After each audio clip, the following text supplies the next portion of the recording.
what inspired you to get into to the trade? What inspired you to get to HVACR? Well, I had a very business background, and I don't know if I gave you all the details, but I started out, I was a McDonald's franchisee, and so I was able to create a $10 million company. And after I did that, I went ahead, I sold that company and retired.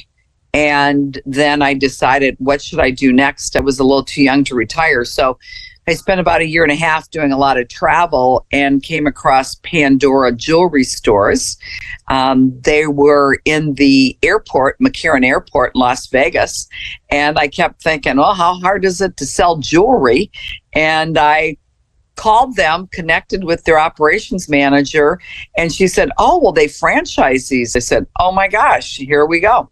So I called Pandora, and then I became a Pandora franchisee. So having that ability to take my business expertise and move it up to the retail side, that gave me some additional learnings.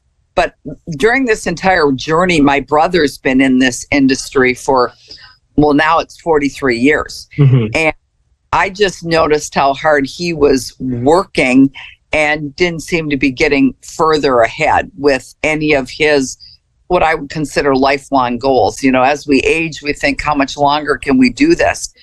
In this profession, you hit a certain age, and, you know, if you're coaching and out there creating things, it's a little bit different. But if you're actually working in the trenches, you kind of hit that 48 to 50 some year old time slot, and it's tough on you.